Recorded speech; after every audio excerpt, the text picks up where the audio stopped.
Dr. Andrew Browning. Thank you so much for being here, mate. No, it's good to be here. Thanks for the invitation, Joe. There's a lot of things I want to talk about. Obviously, I love our conversations. But I guess just to start things off, why fistula and why Africa? Fistula. Maybe if I tell you the story about a patient, you'll understand why fistula. Yeah.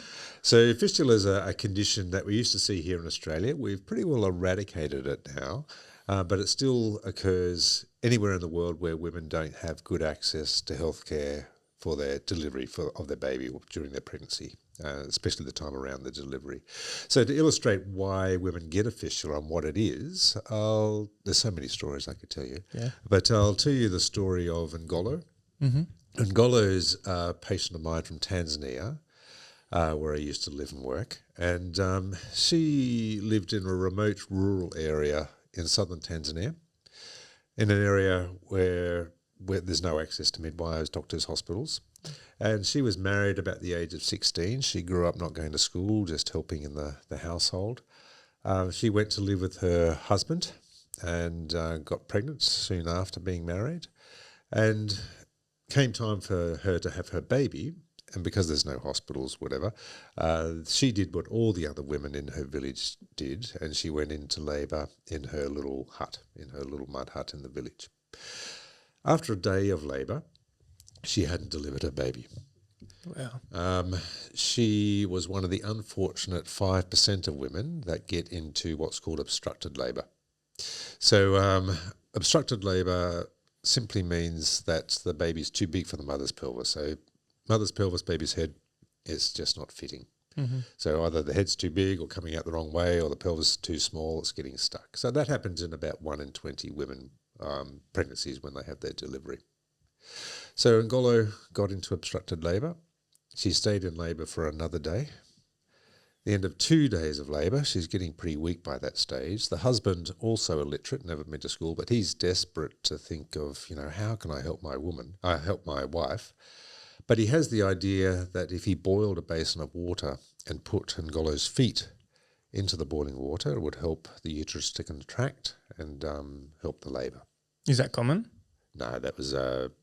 there's all sorts of funny ideas in the villages. So in Ethiopia, when we lived there, an idea was to rub boiling hot butter into the abdomen. Mm-hmm. Didn't help, of course, gave him burns. But for Ngolo, her husband thought that he'd try this. He did this for 2 days. Wow. After 4 days of labour now, she still hadn't delivered her child, and now she's unconscious on the floor of her hut. The baby simply can't survive a long labour, and so unconscious on the 5th day of labour, she eventually delivers a stillborn child. It took her 2 days to regain consciousness, and when she did regain consciousness, she found that she was leaking uncontrollably from her bladder. Because she'd been in labour for so long, the baby's head's pressed against the bones of her pelvis, and all the tissues between the baby's head and the bones of her pelvis, that's the tissues of the bladder and the birth canal, all are crushed, and so all those tissues die.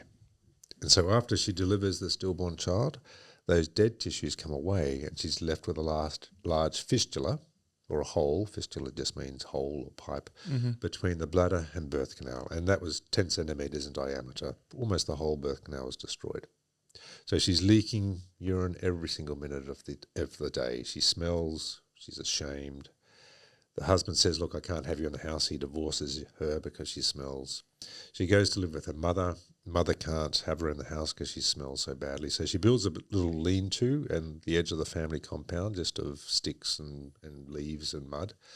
And unable to walk because of burns on her feet, she stays in that lean-to for 18 months. What? She's eventually found by a mission and brought to a hospital something like 120 kilometres away from her village. Mm-hmm. And in the hospital, there's some well-meaning doctors who want to try and help her, so they operate, and they operate on her 3 times, but they haven't been trained in fistula surgery, and it uses all the family's money, and she's still not cured. She's actually in the hospital and found by our outreach workers from northern Tanzania, and she's brought to us after some years. After it's about 2 years or 2.5 years after suffering the fistula now. And we operate, and she's so discouraged that she's just in tears. Actually, we operate under spinal anaesthetic, so they're awake during the operation. They're numb from the waist down, but they're awake. And she's so given up hope that she can never be cured that she's just sobbing uncontrollably throughout the operation. So, I mean, Ngolo, she's one of the 16 or so thousand women that I've met with this condition, and one of the 2 million women with fistula we think is still waiting for treatment in Africa. And it's a devastating condition, and it's one that's just an absolute joy to be involved with these women just in a brief point in their life, because it's one of the few operations that you can do as a surgeon that will give someone's life back together, put them back together. So in Ngolo, we have tubes in their bladder, catheters in their bladder for about 2 weeks after the operation as they heal.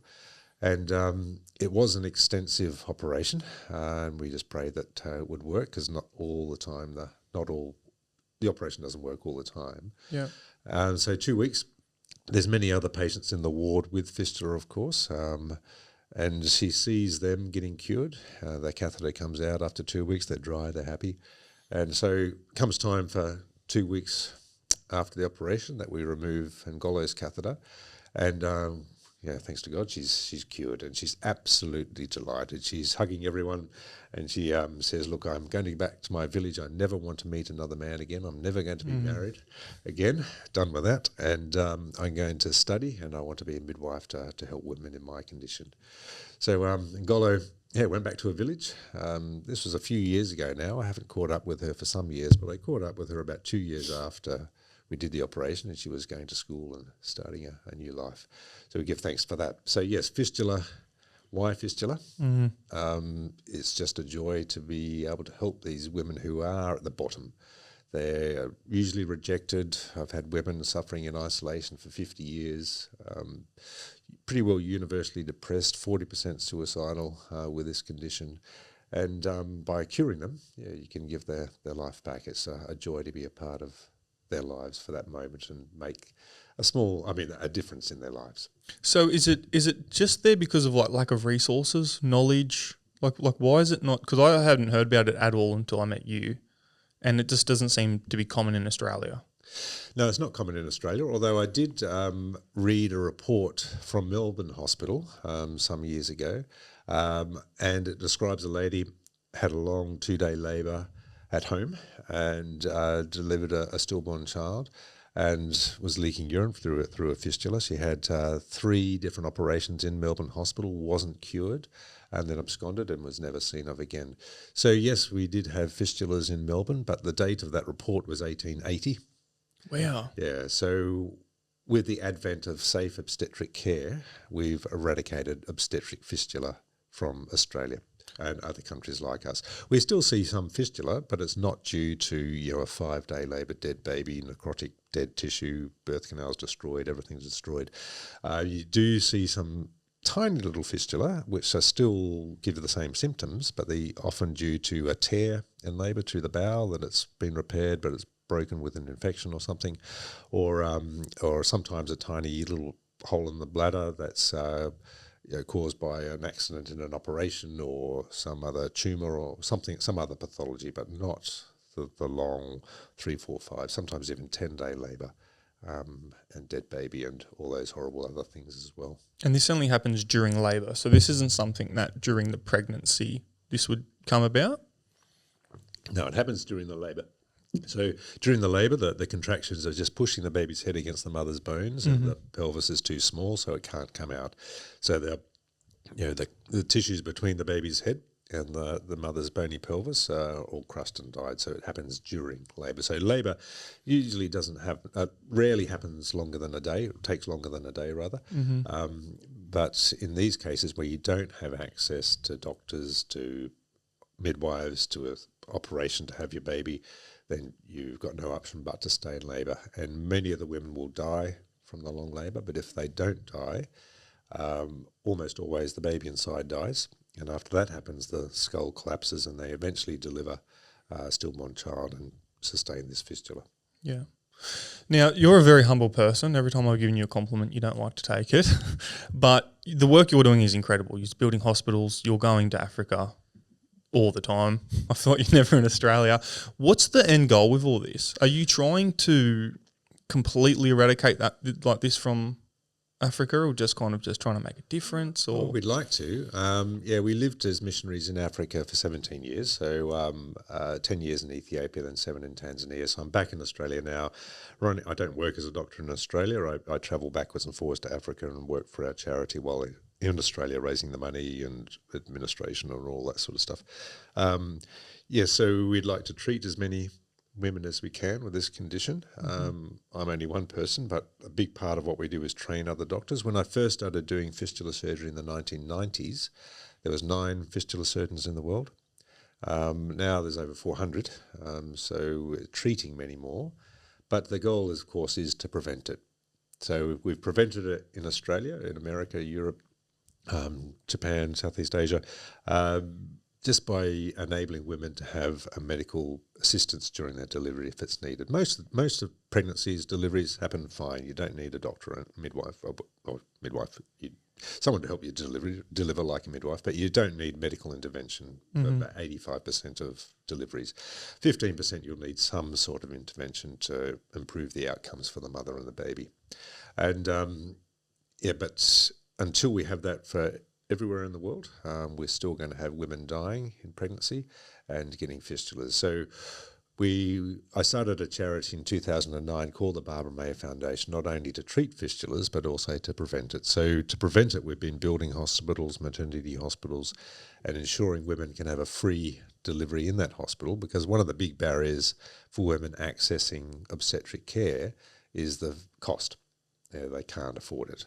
And they often can't even afford the transport to get to the hospital. So we make sure it's free for them. So last year we delivered over 16,000 women for free in our networks. Wow. And not a single fistula amongst those 16,000 women. But that's really a drop in the ocean. I mean, so a lot of what we do is training as well, training midwives, training doctors. We've been blessed with building 2 new hospitals now, one in northern Uganda.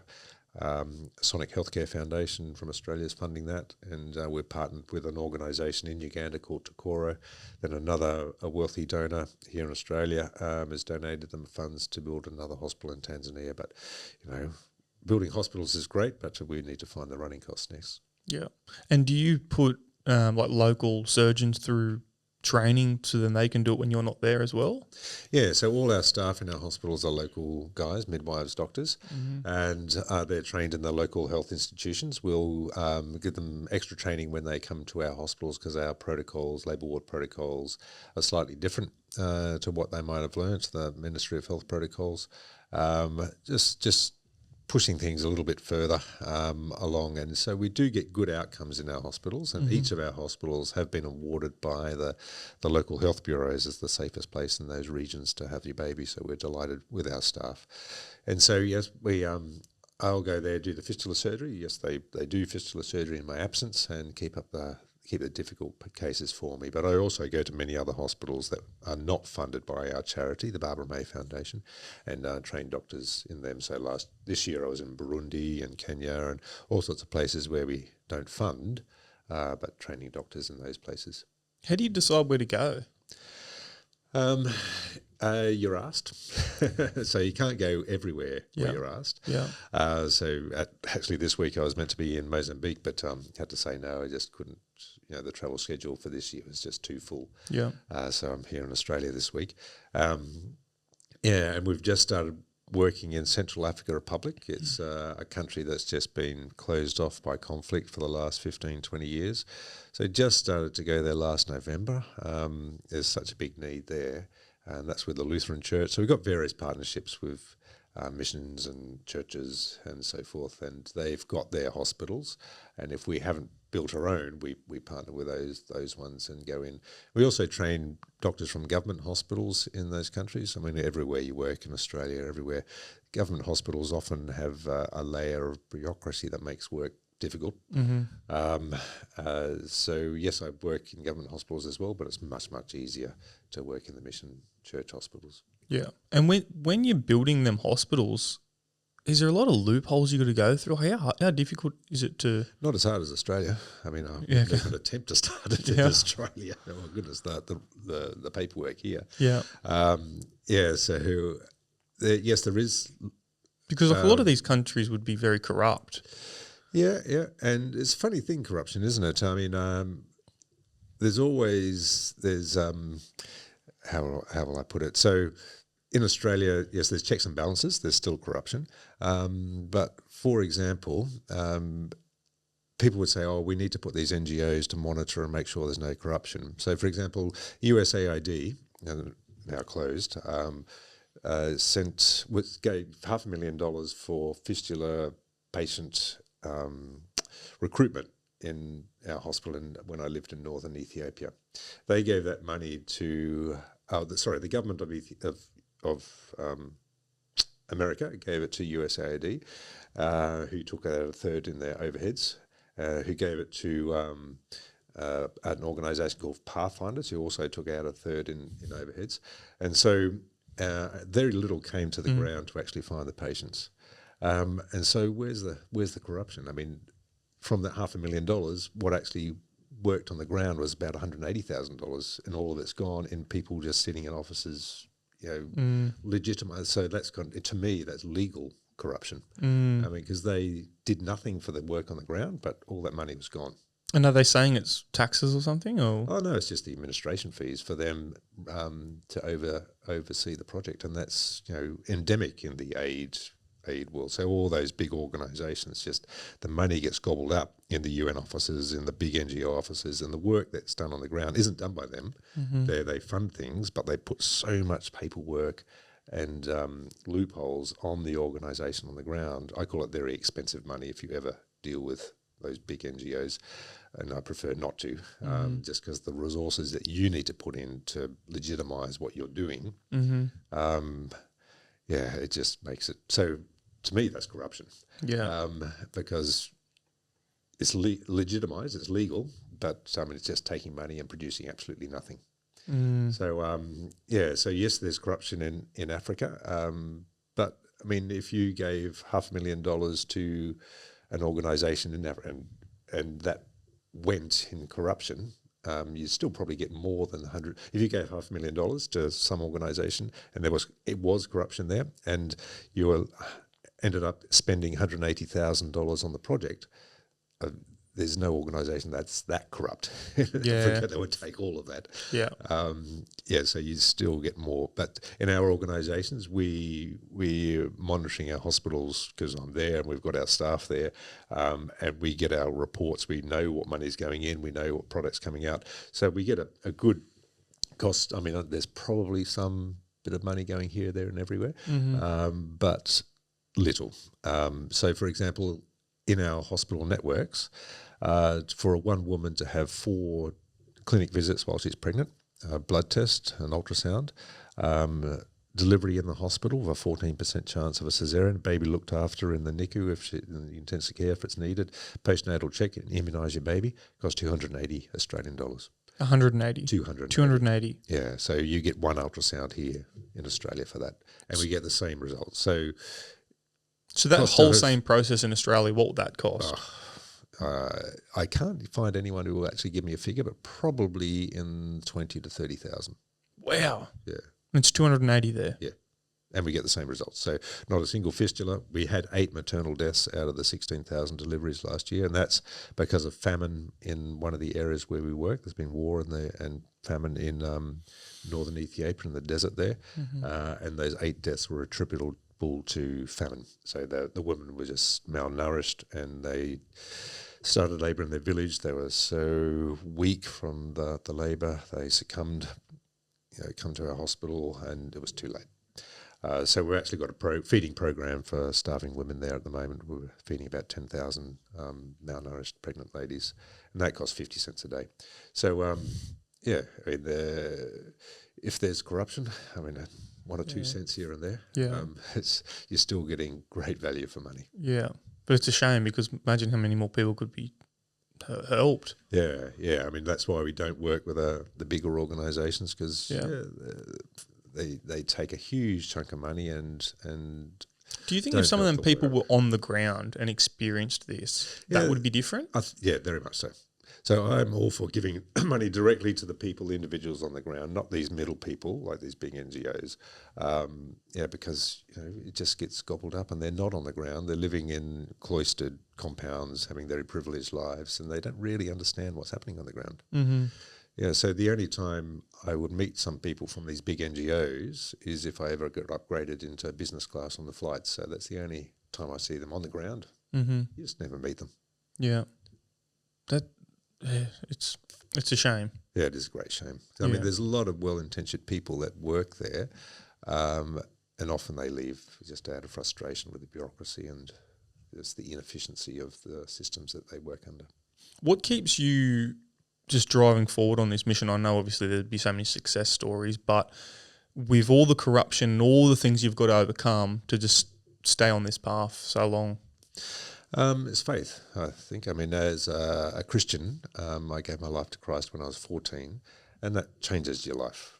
Knowing the hope you have in Christ and the risen Lord it does impact you, and it changes your life. So and it sets you free from a lot of the trappings of this world, perhaps. Like my colleagues are, on very handsome salaries here in Australia. We weren't paid for 17 years in Africa. We get a charity salary now. And so, but it sets you free from those sort of desires and free to serve because, you've experienced the love of God and you want to share that with other people. And he does command us to look after the weak and impoverished and those in need. There's a great verse in the Bible that do not withhold good from those who deserve it, especially when it's in your power to act. It's always been in my power to act. I've had a privileged upbringing in Australia, good education, opportunity to be a doctor. So why not use it to help the poor? And it's rewarding in that, but it's not without its struggles. There's probably barely a couple of days when we were living in Africa and I was thinking, oh my goodness, this is all too hard. Get me out of here. Mm-hmm. And I was married there, had my family there. And so it's not like it's all bells and whistles the whole time. There's a lot of difficulties that you encounter, and but it's only the God's strength that keeps you going. Yeah.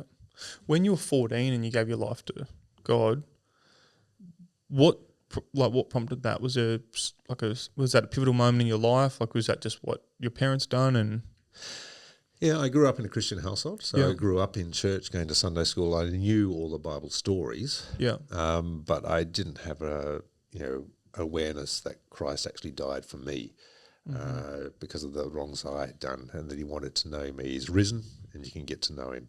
And so I was with my fellowship group, church group, at a youth rally in Hilltop in the Southern Highlands, where I grew up in the Southern Highlands. And there was a guy there, and he was...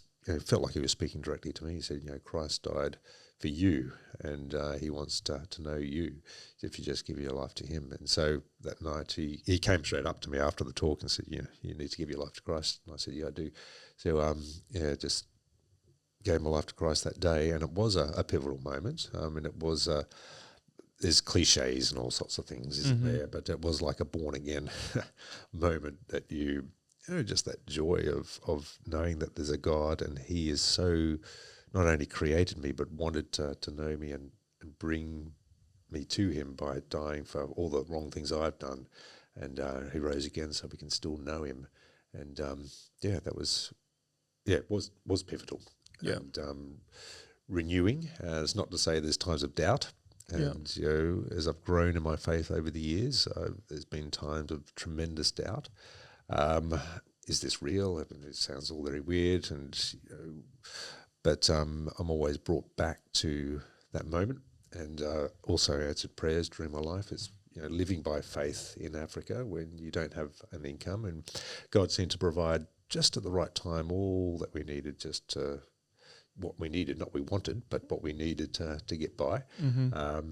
It was often miraculous. Even the way we've been provided with funds to build hospitals and the running costs for them, quite miraculous. And, and the impact that I see in other people's lives as well, like these women.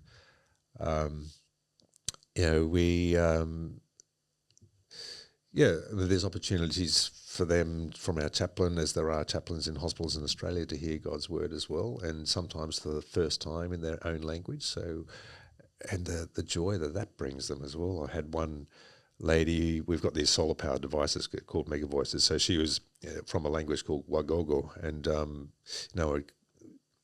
not many people could speak it, but our chaplain could, but gave her this, and on there is the Gospel of Mark, and she was listening to that direct reading from the Bible, and she came to our chaplain so delighted and said, "Oh, look, I want to give my life to Jesus. It says I need to be repentant, be baptized. I want to do that now." And our chaplain was a staunch Anglican, and she said, no, we're not a church. You need to go to a church and be baptized. Anyway, she didn't want to hear that, so she got a bucket of water. She brought it to the chaplain and said, "Look, I got some water, baptize me now." She was so keen to give her life to Christ, and the change that it makes in those women's lives. I could tell you hundreds of stories. I want to hear some of them. All right, sure. One of my more dramatic ones, I mean, there's so many, is a lady who got a fistula from a hippopotamus. Okay. Have I told you the story before? No. She's also from Tanzania, and hippos are dangerous things. Yeah. And so she was gathering grass beside a lake for her animals, and a hippo came out of the lake, knocked her over. 4 tons of hippo just landed on the pelvis, trod on the pelvis, crushed it. So she wasn't pregnant? No, she wasn't pregnant. She got a fistula from injury. So the fractured pelvis severed the nerve to her left leg, and so she just crawled on her elbows back to a village and in agony. A bone from the fractured pelvis severed her bladder, so she got a fistula. She was leaking urine, absolute agony, and lay on the floor of a hut just wanting to die. She stayed there for 3 months. People were helping her, giving her bits of food, worried about her, couldn't move her. Our outreach team heard about her, came, it was about a day's drive away, and bought pain relief so they could move her into our ambulance and brought her to our hospital. And she also was so given up. All she wanted to do was die. She wouldn't look at anyone. She wouldn't speak. She wouldn't eat. She had pressure sores from lying on the dirt floor in the hut, down to her bones. She was, just skin and bone. She was in a dreadful, dreadful state. Didn't think she could ever survive, with fistula and also paralysed in her left leg from a severed nerve. Anyway, didn't know what to do. Mm-hmm. And she was Maasai, but we had these little gospel presentations in the Maasai language on these solar-powered devices, and gave it to her. And pretty well overnight, she just changed. She said, God really does love me, even in this situation. And she was absolutely transformed. I'm sure she gave her life to Christ after hearing the Bible. And, she started to eat, she started to talk, smiling, putting on weight. It was pretty well overnight. It was really extraordinary change. And miracles in the heart, I mean, doctors, we can't do anything for that. We can give pills to make people happy or make people sleepy or whatever, but a true change in a person's heart, I think, only comes through an encounter with God. But God did another miracle in her life, and she walked out of the hospital completely cured 6 months later. So, really? Yeah, and I've got so many stories, just God's impact in people's lives. You have to say, no, this is real.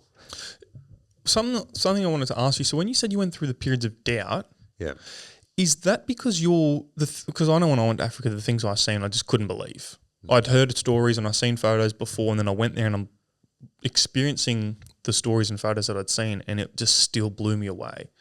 Is that the doubt? Is it hard to think, how can people be living in this way with a God? No. If anything, those injustices bring me back to the reality of God. Because I've been in, what it's like. I've been in Somalia, South Sudan, Sierra Leone, DRC, fighting famine, disease. Seen a lot of suffering, and and you come back to Australia. Like in just a month ago, I was in the Afar Desert. People are not only dying of hunger, they're dying of thirst at the moment. And then I come back to Australia, and we're living the way we live, which is probably the most privileged way anyone anywhere in history has lived, the way we're living right now. Yeah. And the contrast, and you think, how do you make sense of that? And the only thing that does cut across all those things is the Word of God, I think. And again, if I could share a story and a few things with you is, there's a passage in the Bible that's talking about, the rich ruler. It's in all the Gospels, actually. This guy, he was rich, he was successful, he was famous, and he was moral, but he was still doubting that he had eternal life, that he knew God, although he was doing everything that was written in the Bible. And he comes to Jesus and said, good teacher, what must I do to inherit eternal life? So he's doing everything, but he still had doubts, being unsure. And Jesus says to him, what about these things? Are you doing those? You know the commands. Are you keeping, don't lie, don't commit adultery, don't steal, honour your mother and father, and don't murder. And he said, yeah, I've done all that, but what must I do? And that's 5 of the 10 commandments. Then Jesus points out the 5 commandments he's not keeping, which is he's rich, his greed, his coveting. He said, you can't sell everything to give it to the poor and follow me. The first 4 commandments are all about following God and loving God. Mm-hmm. And he couldn't do it, and he went away sad. And then Jesus says this famous saying that it's harder for a rich man to enter the kingdom of God than it is for a camel to go through the eye of a needle. And the disciples say, look, if he can't be saved, who can? Mm. And, they see him, he's saying, yeah, he's moral, he's rich, he's successful. Why doesn't he know God? Why isn't he saved? And Jesus says, no, it's impossible, almost impossible. It's impossible with man, but it's possible with God.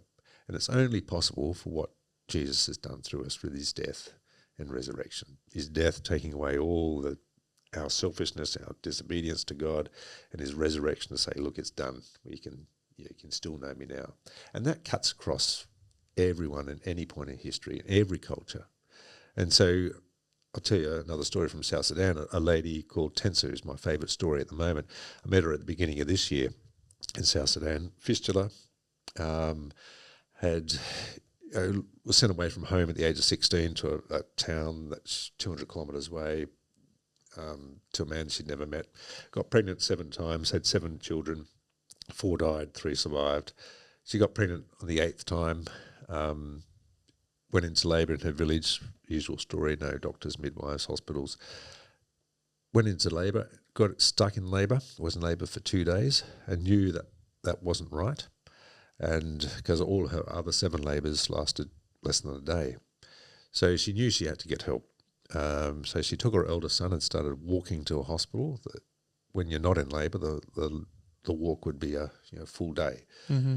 Starts walking, and after 5 hours of walking, the labour starts to affect the nerves to her legs, and they get painful, they get weaker, and then to the point that she can no longer stand, and she falls into a ditch. The son flags down a little 3-wheeled vehicle called a Bajaj, and the driver takes pity on her, puts in the vehicle, they start driving to the hospital. But the road's rocky, and these 3-wheeled vehicles are unstable, and the Bajaj flips and she's thrown from the vehicle. The driver's injured, he can't drive anymore. She's minor injuries. They right the vehicle and they flag down someone else who can drive it. They put both the driver and the woman in the hospital, Tensa in the Bajaj, and they get to the hospital. 3 days of labour have passed now. It's too late for the baby. The baby's dead. She has an operation to save her life, but she's sustained this fistula. So her husband doesn't want her back. She smells, she's ashamed. She lives begging on the street, just the object of ridicule from the way she smells for 18 months.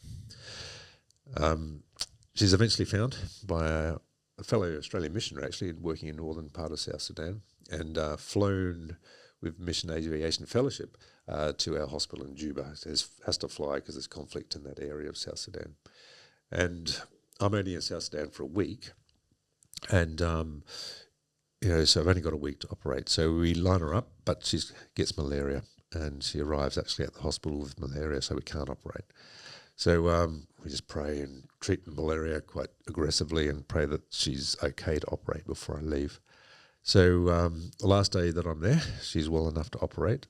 And during the operation, as I said before with Ngolo's story, she's awake. So, she's got a spinal anaesthetic, so numb from the waist down, but awake. And she's singing, very softly and peacefully to herself. And my anaesthetist starts singing as well with her, and so does my assistant surgeon. And they're all singing in Dinka. I don't know the language because I'm the only white fellow there. Yep. And I say, what are you singing? And she's saying, they tell me that she's singing, "Oh, Jesus, there is no one like you." she's got such a serene look on her face that she's just singing praise to God, and I join in the singing. And it's one of those few moments of my life that I've just had a sense of overwhelming worship and joy and just praising God with people from all around the world that we don't share anything else in common but wanting to worship Christ. It was just an extraordinary moment. But it's just, that's incredible. I don't even know what to say to that. But the story goes on because she speaks to our chaplain and says, look, I've been through a lot of suffering in my life. I've lost 4 babies. I've got this fistula. I've been neglected and rejected and ashamed. But my biggest loss in life, my biggest source of sorrow is that I left home at teenager, 16 or something, and I have no idea if my parents and my brothers and sisters are alive or dead. I've had no communication. There's no way of communicating. There's been war in that area. I've got no idea what's happened to them. So our chaplain takes a photo of her, and he has Facebook, and he puts it on Facebook group and says, does anyone know this woman? Anyway, someone from her tribal group picks that up and puts it on their tribal Facebook page, and spreads around. And little does she know that 4 of her brothers and sisters have fled her home and were living in Juba, pretty well adjacent to the hospital. Wow. And so they find it, and the very next day they come together to the hospital and meet little Tensa for the first time for 20 years. Wow. And so there's just tears of joy and laughter, and everyone else in the ward know her story by now, and they're just rejoicing with her. Just a glorious, glorious moment. Anyway, Tensa, she has such huge operations, I had to do a 2-stage procedure. So she was almost cured with that operation. She went back home, reunited with her family. I went back to Juba to do the second operation just about 6 weeks ago and met her again. And normally we pray for our patients before we operate, but Tensa said, no, I'm going to pray for you. So she prayed for us. I mean, this woman, she's illiterate, never been to school, but she knew God. And so that's the great equaliser in life, I think, isn't it? Wherever we're here in Australia, it's much more dangerous, I think, for us in Australia being like the rich ruler, because we think we've done everything. We're living good lives, we're rich, successful, we've done good, but it's not enough. We've always haven't put Christ first, and we always need him to be able to know him. And Tensa, in her situation, she couldn't do anything, couldn't have a successful life, but she had that peace of knowing Christ. I guess, what would you say is, let's just go for a big one, what would you say the purpose of life, the meaning of life is? Yeah, I mean, there's a great book in the Bible called Ecclesiastes. It's quite a depressing book, actually. It just goes through all the things in life. It says meaningless. What is the meaning of gaining wealth? What is the meaning of, enjoyment? What is the meaning of sorrow? What is they end up saying, look, there is no meaning. And I think we're still struggling with that question. Ecclesiastes was written 3,000 years ago by King Solomon. We attribute it to him, who's the richest, most successful king in Israel's history. And still coming to the same conclusions. But he concludes at the end, he says, the sole meaning of man is to follow God and have him as his Lord. And certainly that's given my life meaning, an eternal meaning, and given Tensa's life meaning. Can give anyone's life meaning. Here in Australia, anyone, anywhere in the world, any point in history can have that meaning that this life isn't all there is. There's more to this life. There's a God there that does love you, has given his life for you to bring you. He created you to have a fellowship with him. We've rejected that, but he's gone the extra mile to bring us back to him. If only we would come and meet him and give our lives to him, and that's open to anyone. And that's so when we die, we will be with Christ, be risen like he was with him, and that's the great hope that we have. Do you feel like this life's a test of that? It feels that way, doesn't it? Yeah. It feels that way. I mean, we've given opportunities to know God, and sometimes it's taken, sometimes it's rejected, consciously rejected, or sometimes you never hear about it. And so here's a bit of a test. What's what would be the idea behind, like, if there was someone that lived out in just the wilderness, like these untouched tribes that just haven't come into experience with anyone else, and they never find God? Like they never get to read the Bible, they never get to hear these stories, they never get that opportunity to choose that path. Yeah. So, I mean, there's a few things to say about that. I mean, Jesus in the Bible, his final words to us is go throughout the world and tell people this good news. It's a cliched phrase again that, God has come. He wants you to know him. But also in Romans, it talks about those people that haven't heard. But God's a just God. We know that over and over in the Bible. He's a just and fair God. And it says that they will be judged according to what they do know. I mean, every tribe and every people group that I've ever met, and I believe the scholars have written about, there's some consciousness of a God. Yeah. And how they respond to that is what they'll be judged on according to God's word in the book of Romans. Mm. Yeah, that makes sense. He is a fair and just God. Yeah. Yeah. So when you land, like the story you just told, are the people waiting for you already? Yeah, so wherever I go, there's quite a lot of logistics that's done in preparation for a trip. So I might go for about 3 or 4 weeks, and I'll go to 3 countries usually. So I'm leaving again in a month to South Sudan, Central African Republic and Tanzania. Mm-hmm. So they're already recruiting patients, we're already getting the medical supplies. So they're coming into the hospitals now, knowing you'll be... No, they're not yet. They're getting identified, Yep. and they'll come, scheduled to come, in the week prior to my arriving. So then they'll be screened, have the blood test done and made sure they're fit for the operation and so forth. And then I go usually for a week in a particular hospital. We might operate 8 patients a day, busy day 10, slow day 5 or something like that.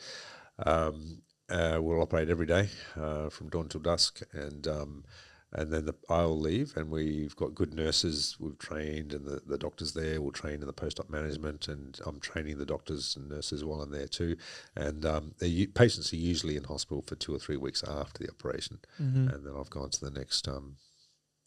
So they're looking after the patients after I leave, and they can deal with all the complications, and then most hospitals I work in, they're dealing with the more simple fistulas, and they're building up their skills for the complex ones.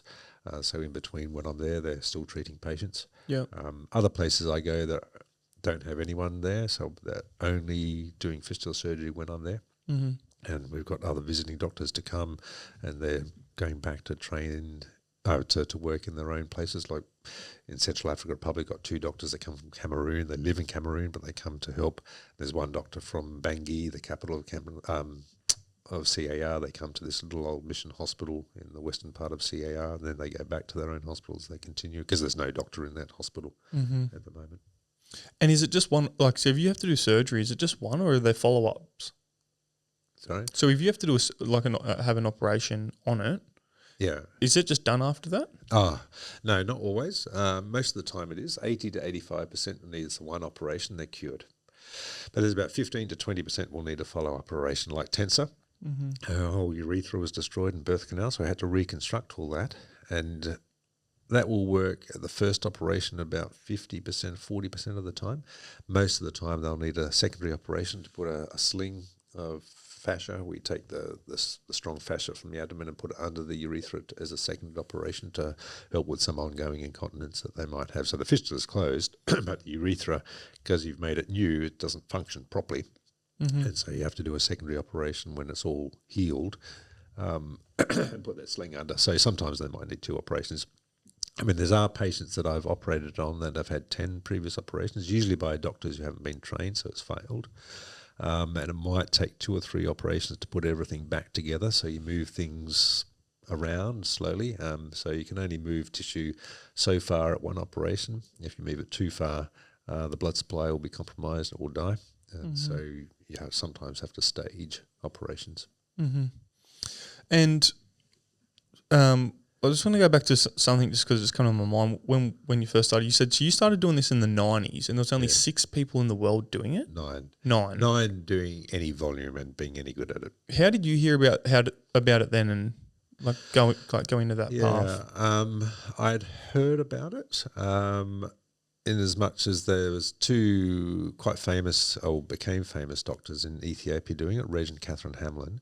And they were on a television program in Australia. Okay. And I didn't actually see the program. My father's a gynecologist. I'm a gynecologist, specialist in women's health.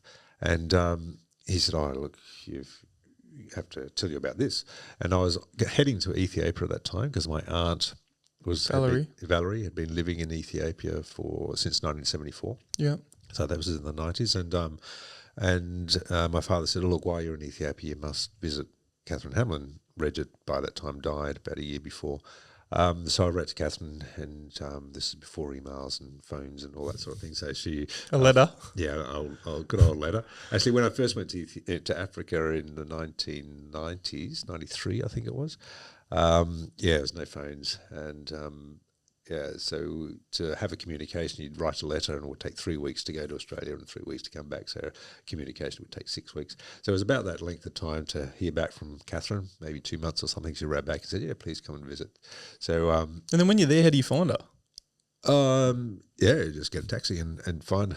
Just hope I was talking to my friend about this the other day. I said when we were kids, if we wanted to hang out with someone, you get on your bike, ride all the way to the house, knock on the door, and if they're not there, pretty well. So you go all the way to Tanzania just to see if she's there. Yeah, well, it was like that too. I mean, when I was there, I was dating my wife, and she was back in Australia, and I wanted to speak to her. And there's no phones. You had to go to the post office to make a phone call and pay $20 for 3 minutes or something. And you line up, and you're getting all nervous about the phone call because everyone's in line making their little phone calls. And you get to the front of the line, you ring up, and just hope that Stephanie's in to say hello, and she's out. Yeah, so you spent your $20, wasted a whole day, and she's not out. She's not even in. So communication is a lot easier these days, isn't it? Yeah. So I just went to the hospital, met her. So she lived at the hospital, and I just fell in love with the work. And I was working with my aunt in the desert, backwards and forwards from Addis Ababa, the capital where the fistula hospital was, and to my aunt's place in the desert. And whenever I was in Addis Ababa, I'd get in touch with Catherine. She'd invite me to lunch and invite me to theatre. And at the end of that stay, I think I was in Ethiopia for 2 months or something at that time. And at the end of that time, she offered me a job. And I was thrilled to be offered, but I really wondered whether I would commit my life to working in Africa. I always wanted to be a mission doctor, but I was wondering if this is right or wrong. So thought and prayed about it for about 6 months, then thought I'd say no. And I was immediately convicted that that was the wrong decision. So I rang up. And what was that like? I've made the wrong decision. Yeah, yes. You just felt it. Yeah, I just felt it. I said, no, I really must do this. So Catherine was in Australia, and so I rang her, and I said, yeah, I'd love to come and help. But it was a long process to get there. I was actually studying theology in Australia, preparing to be a missionary, and then went back to Ethiopia at the end of that 6 month year of study and to work with Catherine, live there. But the Ethiopian health department said, no, we won't give you a work permit unless you become an obstetrician. So I was only a junior doctor there. So I had to come back to Australia and spend more years studying to be an obstetrician. And then as soon as I finished that, then I went back to Ethiopia and lived. And it's fine for someone to have studied in this stuff in another country and then go over there and just still practice it? You won't. You can't study fistula surgery in Australia because we don't see that surgery here. And so to work in places like Tanzania or Ethiopia, you have to have a higher degree that people in that country wouldn't necessarily have. So you're not taking their jobs. Yeah, which is fair enough. And so as a junior doctor, I didn't have that. And so they recognised, I did my British training, so they recognised the British obstetric gynecology qualifications, so I did that. Although that's not really recognised in Australia, so I'm not working as an obstetrician in Australia. I can't. Now, I think that's so funny. Yeah, I'm not interested in a medical career in Australia. Yeah. And but it's recognised there, but you still have to go get all your certificates. Same as here, you get your certificates certified, your university transcript certified, and that sort of thing, and then they'll register me as an obstetrician in Australia or South Sudan or Tanzania or Uganda. I've got registrations in all those countries as an obstetrician, and so I can work there then. Yeah, and so you thought about it for 6 months, made the decision to go, and then you moved over there? I was studying theology during that time. Yeah. And so at the end of the year, this is the end of 97, I went to go and move there, but then the government of Ethiopia said, no, we're not giving you a work permit unless you get this higher qualification. So I had to come back to Australia, and I did that physically working in Australia as an obstetrician trainee, but did my exams through Britain, so I got the British qualification, and when I finished that in 2001, I moved to Ethiopia. And I had trips there, little short trips, 3 months here, back to Ethiopia, 3 months there, just to get my hand into my interest up. And then as soon as I got that qualification, then I was there. Moved. And you were there for a while? 10 years in Ethiopia. So I got married in Ethiopia, had my kids and things, and then we moved to Tanzania. So I started the Barbara May Foundation and wanted to take fistula work out of Ethiopia with my own organisation to the rest of Africa. Yeah. And along everything you've done, is there one big challenge that just seems to be above all of them that you just look back and go, that was just one of the most challenging things we've had to overcome? Oh, there's so many challenges. I mean, building hospitals, as you said, is not easy. The prayer has answered those things. I mean, the money for the hospitals to build them just come in quite miraculously. But I've had a motto in my life that you do things God's way or not at all. And I found that to be a good rule to live by. And what comes down to the way that you relate to people, that you relate to your patients, you relate to the donors, you relate to each other. And if you're doing that in a godly way, it's not to say there won't be troubles, but you can have your conscience clear and then you can have an impact in people's lives. You don't need to be a doctor to do that. I mean, I'll share you another story if that's okay. Yeah, please do. There's a lesson I learned. I think I might have shared this story with you before. A lesson I learned very early in my career, and there was a lady who came to me from Somalia. We were working in Addis Ababa in Ethiopia, and she had a fistula, living in isolation, rejected, and she'd travelled camels across the desert, cars, whatever, and eventually got to the hospital, but her injuries were incurable. They were so massive that you couldn't do anything. But as a surgeon, you want to try. So I tried, but the bladder was pretty well all destroyed, urethra destroyed, birth canal destroyed. Did as much as I could, but, it didn't work as I expected. So, after the operation, after the recovery period, I was sitting down with a translator, almost in tears myself, because you just want to help. And I said, look, we've tried, you're not cured. There really is nothing that we can do that will make you normal again. There's ways we can help you live with this condition, but we can't make you normal again. And she just looked at me. She said, look, you're not from my tribe, you're not from my religion, you're not from my people group, you're not even my same gender. We have nothing in common, but you've helped me off the bed, you put your arm around me, helped me to walk, you've tried to help me with an operation. When anyone else has rejected me, you've cared for me, you've loved me, and that's enough.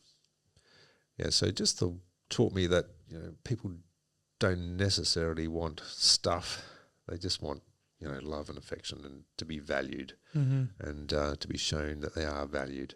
And for her, that was enough. In her situation, rejected by everyone, she just wanted someone to value her, and that's what God does. And through himself and through his people. So if you can show people that they're of value, I think that's a good lesson that I've learnt from my patients, and has helped me get through all those other difficulties. That's incredible. Something I wanted to ask you, you're there at the start of so many lives. What's that like? That's always a miracle. Yeah. Oh boy. I mean, I don't... I was mainly doing fistula surgery, but for 7 years in Tanzania, I also ran the obstetric unit in a hospital as the only obstetrician there. We were doing about 2,500 deliveries a year. So, involved in a lot of births, and during my training as well, of course. And now, in our hospitals, 16,000 deliveries a year. And with the two new ones, we'll hopefully get up to 22,000 deliveries a year. Wow. So, yes, and every time it's a miracle. Just it's, I don't know, I'm stuck for words now. Yeah. Yes. I mean, seeing this new life come through, especially when you're dealing with a woman with a difficult delivery, it's bits and touch and go. The baby survived, the woman survived, you intervene, and the baby's alive, comes out screaming, and the woman's delighted, and the husband's delighted, and the baby's screaming. And it's just a magical magical moment is just unfathomable. What are your emotions like in that time? Like, Oh, it depends. I mean, if you're at 2 a.m. in the morning, you're absolutely exhausted, and so you think, this is great. I want to go to bed. But yeah, I mean, it's still it's just gives you joy, just that moment. So being an obstetrician has been a remarkable career, really, just being involved in that person's life at that moment so many times in so many people's lives. It's been a real blessing. how often when you go back do you see, like, someone that was born with you and now they're grown up and they're like an adult, or Yeah, I can't remember. They're a always lot? say, "Oh, Dr. Andrew, They come back and see you? yeah, you delivered me, you helped me." I have no recollection at all. Yeah. My father was the same. He was an obstetrician in Bowral, where I grew up, and he was always met in the streets. Said, "Oh, thanks, Dr. Browning," and he said, "Oh gosh, I can't remember." So you meet so many people, but you've only got the ability to remember so many, don't you? Yeah. Yeah, which is a great shame, but yeah. Yes, I wish I could remember them, but I can't. Yeah. I mean, it makes me feel old. I was giving a talk to a university just this week actually, and I sat next to a girl, and she turns out she grew up in Bowral. I said, "Oh, really?" And so I grew up in Bowral, and it turned out that I taught her mother Sunday school in church. And I thought, my goodness, now she's at university. Yeah. I remembered her. Just another thing I wanted to, before we wrap up, when you said that you're guided through faith and things come up and I guess you're kind of navigating your life in that way, how do you know which opportunities to take and not to take? Yeah, it takes discernment, doesn't it? Yes, there's no formula for it. I would like to think that God gives you wisdom, and He certainly is something that He promises us if we ask for it, and if we live according to His word, that we'll find wisdom. And I've found a lot of wisdom in the Bible, from Ecclesiastes, Proverbs to Jesus' teaching, but my main guideline in life is, do it God's way or not at all. And so in decision making, I think, what's the godly thing to do? What's the pragmatic thing to do? Is this really useful? So there's guidelines to make decisions in the Bible. There's no, one formula for making a decision fits all. But yeah, and sometimes I think, I probably did make the wrong decision. And sometimes we've been pursuing things like in Tanzania, we wanted to build a midwifery school. Great ideas, great benefit, but it just never got off the ground. Even though we decided to do it, we were pursuing it. We never got the funds, any buy-in for anyone, so just to close that door. And in retrospect, it opened up other doors, which we've got a big hospital there now, and building another hospital, and we're training midwives all the time, so it's actually worked out better. Yeah. I couldn't see that at the time, so maybe God's shut that door and able to open us another one. Are there times where it's different, where it seems like everything's pointing to it that you shouldn't do it, but something inside you says I should, and it works out? Yes. I mean, building a hospital in the Afar Desert of Ethiopia, incredibly difficult. There's no water, no electricity, and it's just everything breaks in the heat, 50 degrees, and it's tough. But didn't have the funds, didn't have land, didn't have the money. We just thought, we'll keep persisting, and it took some years, but we opened the hospital. It's still very tough, but it's having a great impact in people's lives. So persistence as well. I mean, we certainly persisted like that with the midwifery school idea, but it just never got any traction. But with the hospital in Afar, we did. It was still, I was thinking, oh my goodness, what have I done? This is just going to be a failure. But it has worked out and all come together. Not to say there's not any difficulties, there's still a heck of a lot of difficulties, but you're still impacting a lot of women's lives. Yeah. Andrew, thank you so much for coming here. If people want to support you, it's $280, and they can support a woman through her whole pregnancy? That's right. And where can they donate? Where can they help out? Yeah, so look at us on the Barbara May Foundation website, barbaramayfoundation.com. Send us an email, join our newsletter. You can donate through that. be part of the Barbara May Foundation work that we do, because it is a partnership with everyone, and we've got so many faithful people helping, and sending joy from here to women that they'll never meet, but really making a great impact in their lives. Yeah, mate, you're incredible. Thank you so much. Thanks very much, John. Thank you.